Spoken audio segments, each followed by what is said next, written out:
이 시간이 얼마나 귀한지요. 어려움을 우리가 극복하고 함께 모여 하나님께 예배와 찬양 올릴 때에 우리 성도님들 모든 가족에 풍성한 하나님의 축복이 임할 것을 주님의 이름으로 축원드립니다.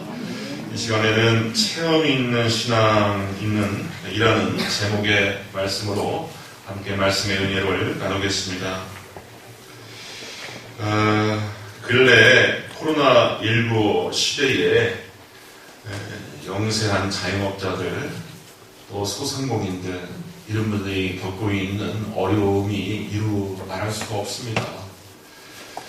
대표적인 번화가인 명동거리랄지 강남역 근처랄지 광화문역 근처랄지 많은 대기업조차도 재택근무를 하는 바람에 줄지어서 식사를 내줬던 그러한 식당도 폐업의 위기에 몰리고 있는 그런 시절이랍니다. 우리 성도님들은 어떻게 그런 뉴스를 접하는지 모르지만 저는 한숨이 나오고 막 눈물이 나와요. 그런 걸 보면은. 그래서 하나님 이거 어떻게 된 겁니까? 빨리 끝내주셔야 되는데 이렇게 어려우니 대한민국 어디로 향하는 겁니까? 절로 기도가 나오곤 합니다. 그러니 경제적인 비관, 소득 문제뿐만 아니라 부채 문제를 해결하지 못하여서 스스로 비관하여 삶을 마치는 사람들이 급증하고 있다고 하는 거예요. 임명을 가지고서 대차 대비표를 만들면 참 안 되겠지만 코로나로 돌아가신 분들 하루에 별로 없습니다. 한두 명 있을까요? 근래 하루에 자살자가 40명대로 급증했다고 합니다. 우리가 예배한 시간 드린 이 시간에도 어딘가 대한민국 영역 내에서는 누군가 스스로 목숨을 끊는 일이 벌어질 줄 모릅니다. 이런 것들이 뉴스거리도 안 됩니다. 지금 OECD 회원국 가운데서 자살률 1위가 바로 대한민국이고 노인 자살률이 또 대한민국이 최고 높답니다. 1위입니다. 그리고 사회적으로 활동을 왕성히 하는 남자들, 경제적인 채무를 지고 있는 남성들의 자살 비율이 여자들의 3배랍니다. 오늘날 한국의 남성으로 가장으로서 살아가고 있는 사람들의 이 초상이 그렇습니다.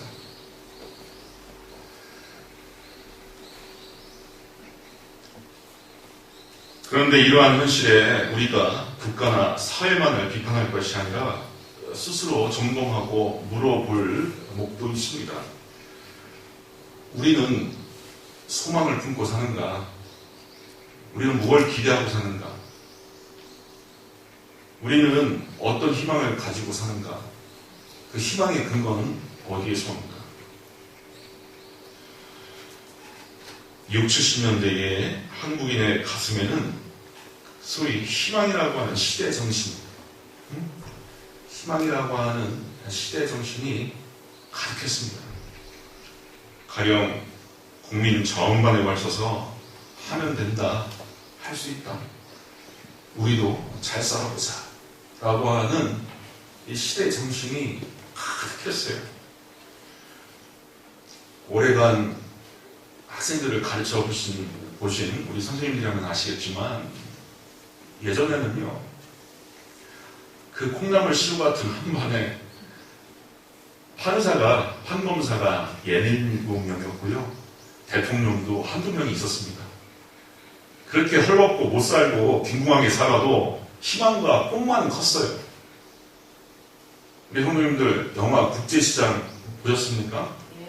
참 좋은 영화예요. 거기 보면 앙드레김, 정주영, 남진 이런 한국 현대사의 굵직한 재계, 정치계 또 연예계 인물들이 젊은 시절로 잠깐 이 깨소금처럼 등장해서 재미를 더하는데 그 정주영이라고 하는 사람이 젊었을 때 잠깐 나오지 않습니까? 구두닦이 수는 앞에서 발을 내밀고서 난 배를 만들 거야. 난 배를 만들어 띄울 거야. 그랬더니 구두닦이 아이들이 뭐라고 합니까? 저 아저씨 미쳤네. 저 아저씨 미쳤네라고 하는 소리가 구두닦이 아이 입에서 나올지언정 실제로 그 당시에 살아갔던 많은 사람들은 그래 지금은 처지가 곤란하지만 나도 할 수 있어 하면 된다 라고 하는 생각이 가득했어요. 그러니 대한민국이 여기까지 온 거죠. 그러니 대한민국이 여기까지 온 겁니다. 그런데 그때보다 훨씬 풍족하게 사는 이 시대에 우리 마음 가운데는 희망이 있는지 오늘날 우리 참 풍족하게 살지 않습니까? 며칠 전에 울산에서 화재가 났죠? 그 아파트 한 채가 4억을 호가합니다.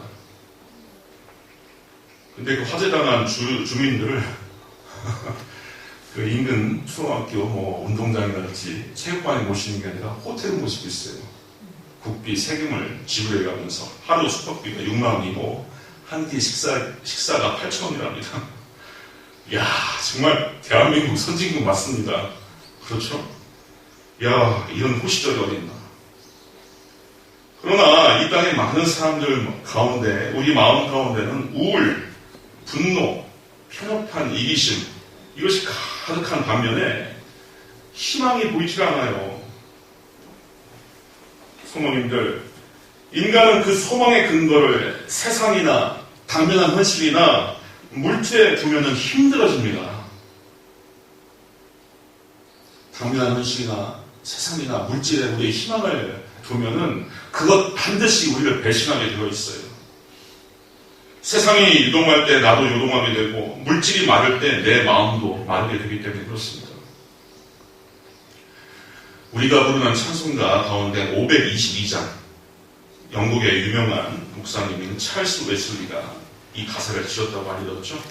그리고 우리 나라에서는 1908년 이래 꾸준히 지금 찬송가가 개정되어 가는데도 계속 실리고 있는데 영국이나 미국에서 정작 잘 부르지 않는가 합니다.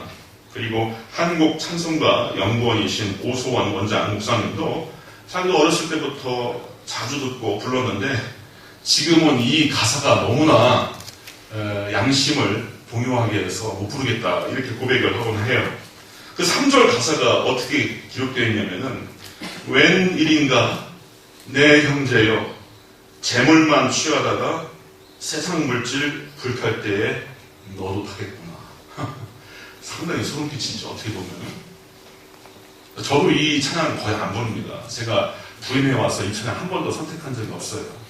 이게 찰스 웨슬리 목사님이 전도용으로 지었던 찬양이라는데 1908년 우리나라에 실린 이후에 계속 지금 우리 찬송가에 들어있지만 양심에 막 사무칩니다. 끔찍한 느낌도 같고요. 왜냐? 우리 신앙의 선조만큼 그렇게 살지 못하기 때문에 그렇습니다. 오늘날 우리가 얼마나 세상이나 환경이나 물질에 소망을 두고 살아가고 있습니까? 그러나 우리 신자들은 오로지 하나님께만 소망을 두고 살아야 합니다. 시편 42편 5절에 보면은 내 영혼아 네가 어찌하여 낙심하며 어찌하여 내 속에서 불안해한가. 너는 소망을 하나님께 두라. 그가 나타나 도우심으로 말미암아 내가 여전히 찬송하리라 하고 있습니다. 세상 불타고 요동하고 쓰러져도 소망을 하나님께 두면은 하나님께서 우리를 붙드시고 또 나타나 도우심으로 말미암아서 우리는 여전한 찬송을 부르게 된다라고 하는 고백입니다. 이게 시편에 이 똑같은 표현이 3번 나옵니다. 3번. 하나님의 존재감은 사람이 할 수 없는 것을 하나님께서 하셨다라고 하는 것을 체험할 때 느낍니다. 기독교 2000년사 나오는데 천재적이고 영민한 시각자들이 하나님을 증명하기 위해서 철학적으로 엄청난 노력을 했습니다. 가령 목적론적 신증명, 우주론적 신증명 등등 해서 하나님을 증명하고 싶어서 그렇게 노력했는데 그거 안 됩니다. 안 돼요. 또 오늘날 실증주의나 유물론 이런 것이 팽배한 이 시대에 영, 하나님, 내세, 신, 천사, 영혼 이런 것을 잘못 얘기했다가는 공적인 환경 가운데서 저 사람 미친 거 아니야 이런 소리 듣기 딱 좋습니다. 이런 위기 시대에 우리 성도님들은 어떻게 하나님을 경험하고 어떻게 만나야 할 건가? 이것은 모든 설교자, 모든 목회자의 총의의 과제예요. 여기 앉아 계신 분들 가운데서 지금 각 신앙에 입문하신 분들, 자의반, 타의반으로 교회를 나오신 분들도 적지 않은데 여러분께 보이지 않는 그 하나님을 어떻게 증명하고 어떻게 만나게 할 것이냐. 이것은 정말 모든 목회자, 모든 설교자가 짊어진 십자가 같은 것입니다. 그러나 저는 분명히 말씀드릴 수가 있습니다. 하나님의 능력 안에서 우리가 사면 초과의 위기를 겪는다 하더라도 하나님을 붙잡고 인정해드리고 내 신앙을 오로지 하나님께만 전념으로 쏟게 된다면은 반드시 하나님께서 능력을 베풀어 주시고 도와주신다는 사실을 성도님들 한 분만 다 경험하실 수 있기를 바랍니다. 그러면요 목에 칼이 들어와도 하나님을 부인하지 않습니다. 사도 요한의 제자 가운데 폴리캅이라고 하는 처치 파더, 교부가 있었어요. 결국 순교하게 됩니다. 순교장에 끌려가면서 회유를 합니다. 당신 예수를 부인하시오. 십자가 부인하시오. 그러면 살려주겠어. 그냥 귀양 보내겠어. 폴리캅이라고 하는 교부는 어떻게 했습니까? 내 평생에 예수께서 나를 한 번도 배신하지 않았는데 내가 어떻게 예수를 배신할 수 있단 말인가? 그래서 형장의 미술로 사라졌습니다. 여기에 포인트가 뭡니까? 누구는 동일한 70년, 80년, 90년 세월을 살아가도 누구는 예수가 나를 배반하지 않는다라고 하는 것을 늘 느끼면서 체험하면서 사는데 어떤 부류들은 하나님이 있냐, 예수가 부활했냐, 예수가 있냐 이러고 살고 있어요. 우리 사랑하는 모든 성식교회 성도님들은 예수님을 만나는, 하나님을 만나는 그 체험이 있기를 주님의 이름으로 축원드립니다. 특별히 어려운 가운데서 전화 위복을 일으키십니다. 물에서 건져 올림을 받았다라고 하는 이름을 갖고 있는 모세. 이집트에서 종살이를 하고 있는 히브리인의 자식으로 태어났습니다. 하도 번성하니까 파라오가 히브리인의 남자아이들은 그냥 나일강에 던져버려라. 이 시대에 태어났습니다. 그 어머니가 모세를 낳고 보니까 너무 아이가 이쁘고 사랑스럽고 귀하거든요. 집안에서 꽁꽁 숨겨뒀고 키웠습니다.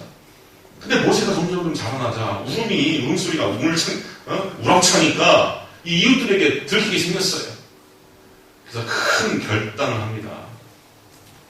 파피루스로 바구니를 만들고 안과 밖을 콜타르로 발라갖고 물에 빠지지 않도록 만들고서 거기에 요람을 얹어서 아이를 나일강 강가에 흘려보냅니다.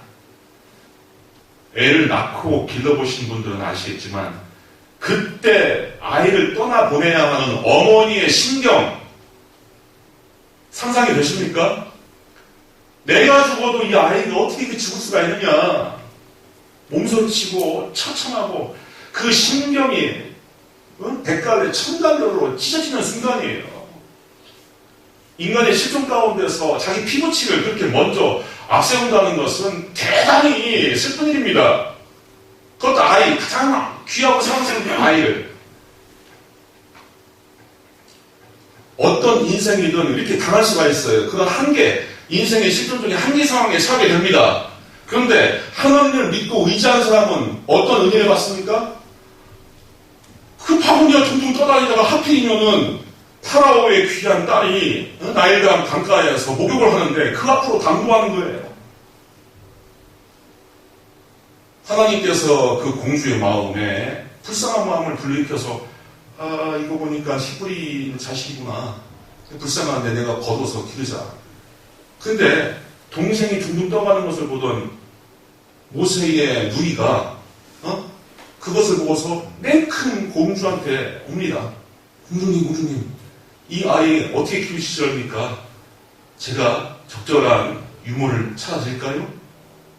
그래? 그럼 유모를 찾아오너라 해서 모세의 어머니를 데려다 붙입니다.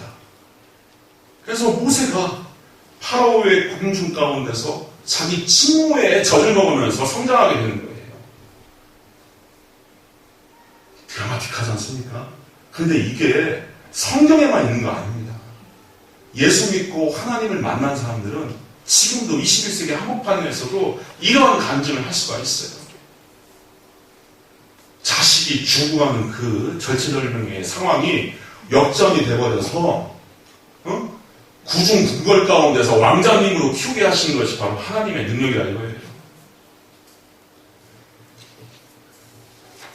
또 바벨론의 포로가 되어서 이스라엘 사람들이 70년 동안 종살이를 하는데 바벨론 땅에 들어와 있는 이민족 가운데 우두머리 하만이 이스라엘 사람들 그렇게 모면하고 싫어해요. 그래서 이스라엘 사람들의 지도자인 모르드게를 처형시키기 위해서 계략을 꾸밉니다. 그래서 꽤 높은 장대를 하나 세워요. 이스라엘의 지도자 모르드게의 목을 쳐서 내가 저기에 꼽겠노라. 그래서 가진 모략을 꾸미지만 결국 하나님께서는 어떻게 이루십니까? 그 장대 끝에 계략을 꾸민 당사자 하만의 머리를 올리십니다. 그 이야기도 참 재밌어요. 나라가 완전히 망해서 백성들은 바벨론 포로가 되어서 70년간 타국 생활을 합니다. 그런데 어느 날 바벨론이 페르시아에 의해서 망하더니 페르시아 고레스 왕 다리오 왕이 야 바벨론 지경에 들어와 있는 이민족들 특별히 이스라엘 너희들 본국으로 돌아가 해서 칙령을 내게 됩니다. 그래서 그동안 자기들이 받지 못했던 모든 노임까지도 다 풍성히 받고서 온갖 금은 보화를 얻고서 자기의 고토로 고국으로 돌아옵니다. 야, 이거는 이스라엘의 여러 역사 가운데 이렇게 아주 이상하고 기이한 역사가 참 많은데 그런 하나님의 능력을 맛본 당사자가 시 한 편을 지었습니다. 시편 126편 1절 여기에 보면 어떻게 기록하고 있냐면은 여호와께서 시온의 포로를 돌려보내실 때에 우리는 꿈꾸는 것 같았도다 했어요. 여호와께서 이스라엘의 포로를 본토로 고토로 보내실 때에 우리들은 이게 꿈이냐 생시냐 하며 꿈꾸는 것 같았다라고 그렇게 고백하고 있어요. 그러면서 4절에는 어떤 표현을 쓰냐면은 여호와여 우리의 포로를 남방 시내들 같이 돌려보내소서. 하나님의 역사를 이렇게 느끼는 겁니다. 우리는 전혀 예상치 못했는데 이러한 일이 있을 수 있을까? 꿈에서조차도 생각을 못했는데 하나님께서 이루시는구나 하면서 우리의 포로를 남방시내같이 보내소서 하는데 이 남방시내라고 하는 것은 우리 부모님들이 중고등학교 때 배웠던 그 사막의 건천을 말하는 겁니다. 건천, 와디. 이게 거의 1년 12달 거의 말라 비틀어져 있어요. 그런데 한번 하나님께서 하늘문을 여시고 비를 쏟아 부으시면요. 이게 사막에 물이 넘쳐 흘러서 어마어마한 강물과 지류를 형성해서 흘러가게 됩니다. 자, 여기에서 이 시적 표현을 한번 더 생각해 봅시다. 사막에 우리가 물을 저장할 수 있겠습니까? 인력으로 사막에 웅덩이를 만들 수 있을까요? 인간의 힘으로? 불가능합니다. 그거는 물조리로 해도 안 되고요.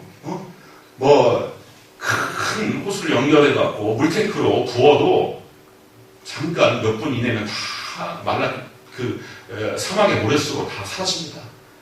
그러나 하나님께서 하시면은 사막에 물이 넘쳐 흘러갖고 홍수만 합니다. 홍수만. 이 사우디아라비아라든지 카타르 같은 곳에서는 1년 12달 이게 비가 없으니까 하수도를 정비를 안 한답니다. 근데 하수도 자체가 없대요.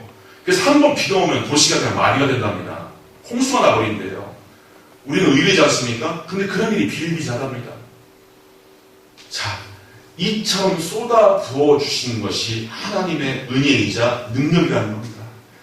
그처럼 우리의 영혼을 구원하고 우리의 죄악의 짐을 해결하시고 그렇게 우리를 구원하시고 하나님의 자녀 삼아 주신 것이 바로 예수 그리스도의 십자가의 보혈 때문에 일어난 겁니다.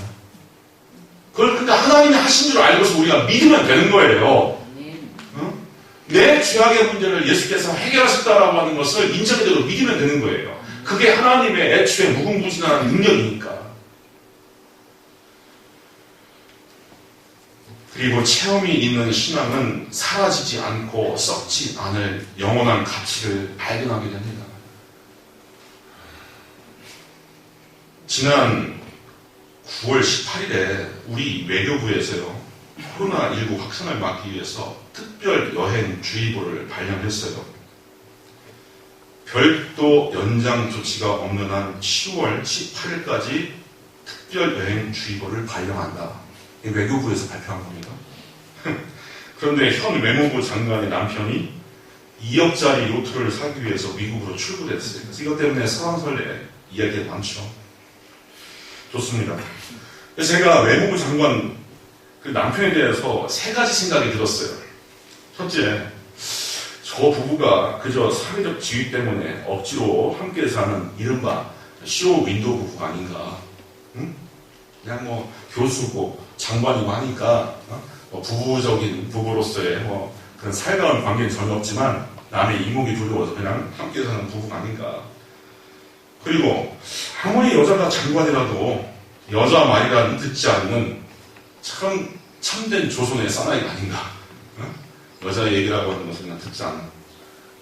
또 세 번째, 우리가 남의 취미나 소유에 대해서 왈가왈부할 입장은 아니지만 그 남편 되는 이일병 씨에게는 2억 원짜리 요트 한 척이 인생 목표였구나. 인생 프로젝트였구나.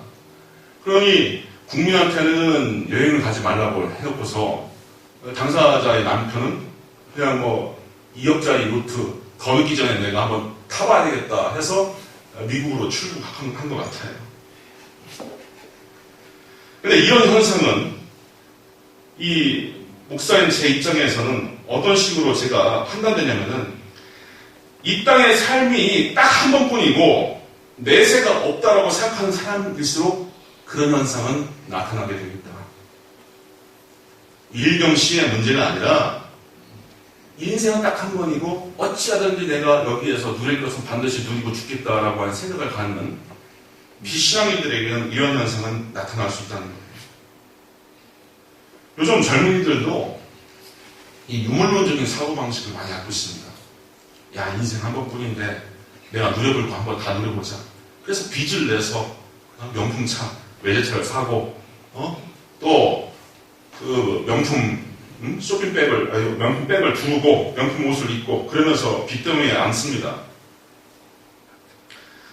20세기 이후에 인류 문명의 사조가 이러한 유물론과 또 배금주의, 또 실증주의에 경도되면은 인간은 내게 주어진 이 현세 한 번에 모든 부귀영화나 즐거움을 누리고 가겠다라고 하는 가치관이 생기게 되어 있습니다. 그러니까 어찌하든 내가 가질 것, 소유할 것은 내가 반드시 소유하고 한번 죽기 전에 사용이나 한번 해보고 죽겠다라고 하는 생각이 드는 거예요.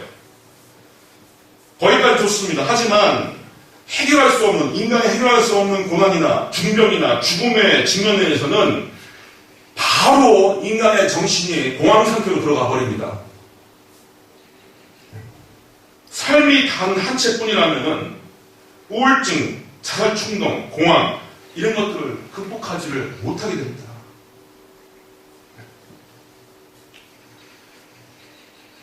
서울대 의대 대학원에서 재직하다가 좀 앞당겨서 은퇴한 정현채 교수님이라고 한 분이 계셔요. 정현채 교수님. 서울의대가 어딥니까? 우리나라 최고의 의과대 아닙니까? 거기에서 대학원 학생들을 가르쳤던 겁니다. 근데 이분이 근래에 저서를 썼는데 제목이 우리는 왜 죽음을 두려워할 필요가 없는가라고 하는 저서입니다. 이분이 임상병리적인 것들을 많이 다루면서 소위 Near Death Experience, 임사체험, 한국의 근사체험의 사례들을 모으기 시작합니다. 근사체험, 임사체험이라는 게 뭐냐면은 수술 도중이나 또 사람이 또 목숨을 잃거나 또 큰 사고로 인해서 응급실에 와서 심정지 혹은 뇌사까지 갔다가 의학적으로는 분명히 사망 선고를 내릴 수 있는 그 상황까지 갔다가 다시 살아 돌아온 사람들의 사례들을 모은 거예요. 이게 전 세계적으로 수십만 건이 된답니다. 그래서 70년대 중반에 레이몬드 무디라고 하는 어떠한 또 정신과 의사가 Life After Life, 사후의 삶이라고 하는 책을 졌어요. 저도 지금 갖고 있거든요. 그런데 그와 비슷한 서적을 요 근래에 정현채 교수님이 또 우리 말로 쓴 겁니다. 근데 이분은 의학자입니다. 과학자예요. 과학자. 의사들은 되게 어떤 생각을 해야 마땅하냐면은 우리의 의식이라는 것, 정신이라고 하는 것, 우리의 양심이라고 하는 것은 뇌의 생화학적 결과로 드러나는 것이지 영혼이랄지 정신이라고 하는 것이 육체와 별도로 있는 것이 아니다.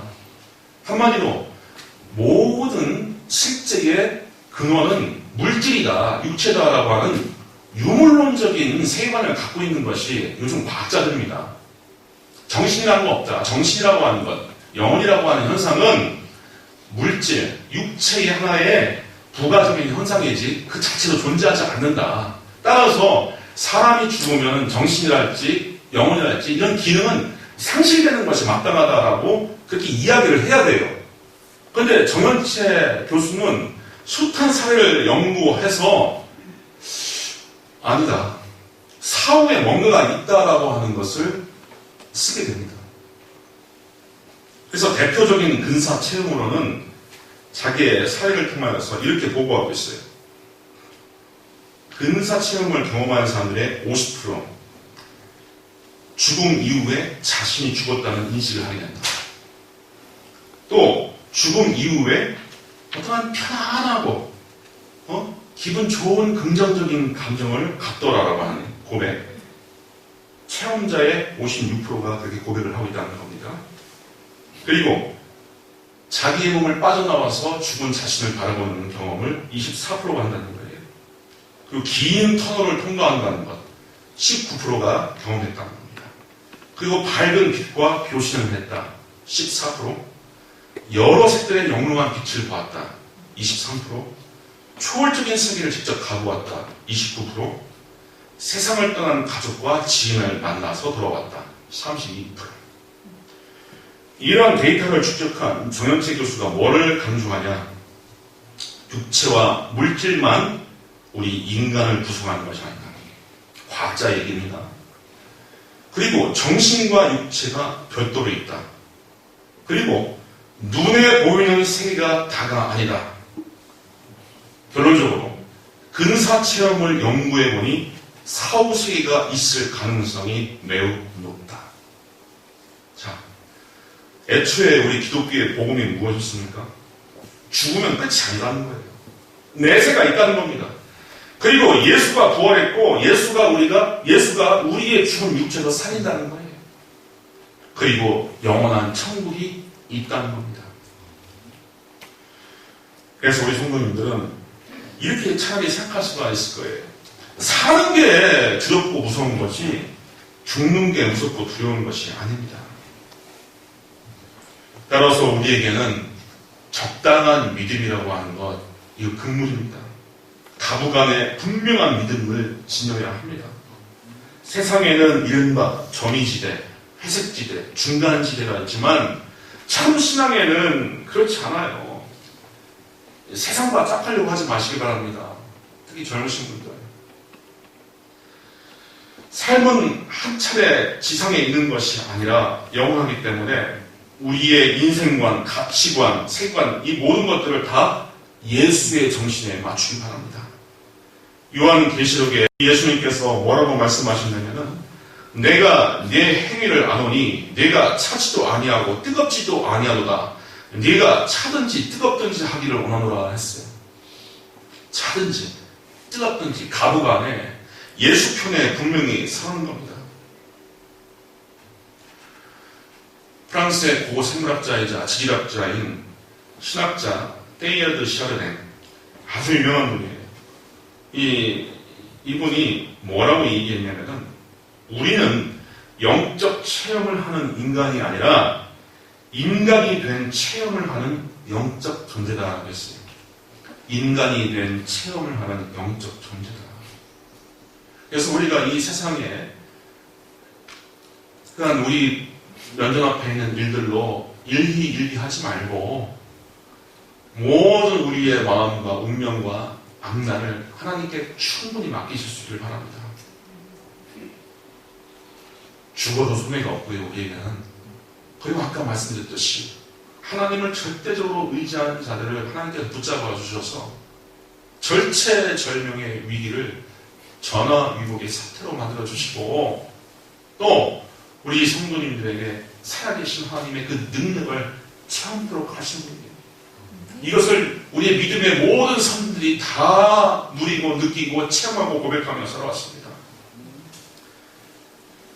믿는 자의 생사간에 살아 역사하신 하나님을 우리 모든 성도님들이 체험하시고 소망이 희박하고 의지할 것 없는 이 세상에서 전적인 신앙으로 하나님을 붙드시어 모두가 승리하시고 축복을 누리실 수 있기를 주님의 이름으로 축원드립니다. 아멘. 기도하겠습니다. 은혜로우신 아버지 하나님 감사합니다. 세상을 바라볼 때 우리가 매스미디어와 뉴스를 바라볼 때 답답하고 가슴 아픈 일들이 참 많습니다. 주님, 이러한 시절에 우리 창신교회의 성도님들의 마음과 믿음을 붙잡아 주시옵소서. 아버지 하나님, 소망의 근거가 희박한 이때에 전적으로 예수님만 붙들고 사나 죽으나 우리와 함께 하시고 우리를 승리케 하시고 우리를 살리시는 예수 그리스도의 부활의 능력, 하나님의 무궁무진한 능력을 믿고 전진할 수 있도록 하여 주시옵소서. 예수님의 이름으로 기도하옵나이다. 아멘. 이 시간 정상욱 집사님이 귀한 찬양 하나님께 특성으로 올리겠습니다.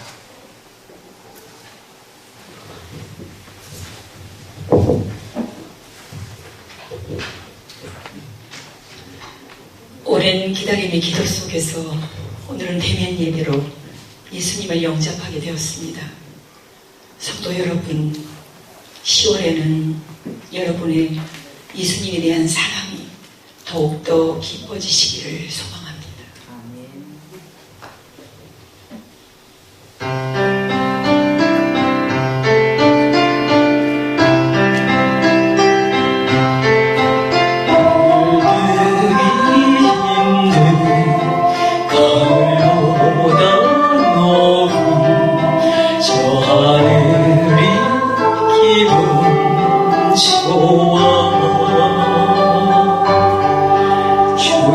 주가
제 18번 곡인데 이제 사적인 자리에서 한번 저도 한번 불러보겠습니다.